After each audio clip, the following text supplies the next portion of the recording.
What are some of the major problems that you see, especially in physicians and high achievers, when they're trying to start something that's, number one, outside their normal comfort zone? As physicians, we're used to being trained how to do something, see one, do one, teach one. But when you're doing something completely out of the element, what do you normally see as a big obstacle for starting? Fear mindset. That's Yeah. gonna be it. Like if you see, for example, Dr. Bonnie Kuhl, who just published a book about defining wealth for women, is her book. Uh, and half of the book is talking about mindset, because that's Mhm. what's blocking us. Like as physicians, talking about money is a problem. As physicians, we don't have the background, so we fear what's going to happen. We're trained to have a certain level of expecting certain level of excellence. So until things are perfect, like you're not going to let them go, because we have people's lives in our hands.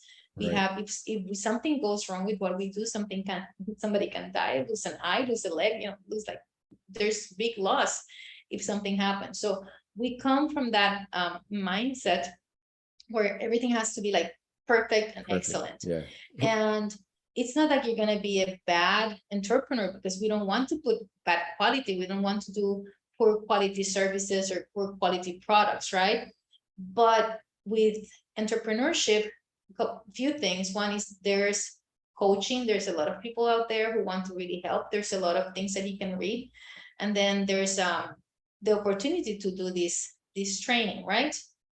That's one thing. The other thing is that because you've dedicated yourself to be a physician for such a long time, sometimes we also feel like, I want this today because I've already done all these things.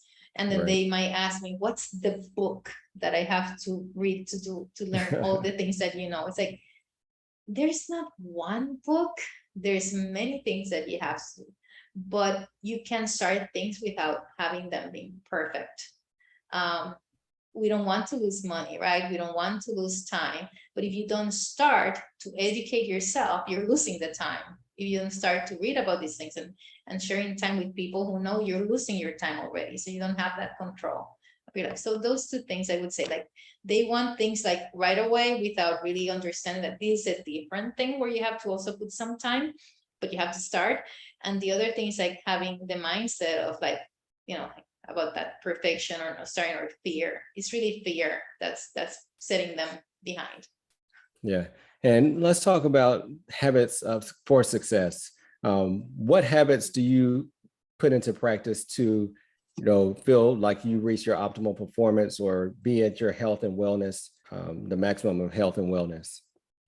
Well, we can divide those in different things, because one of the things that we try to do is achieve balance. And I don't know that we can truly achieve balance all the time. Right. So I divide them by different things. I divide it for habits for myself, for habits with my family and my friends, and then habits related to my work.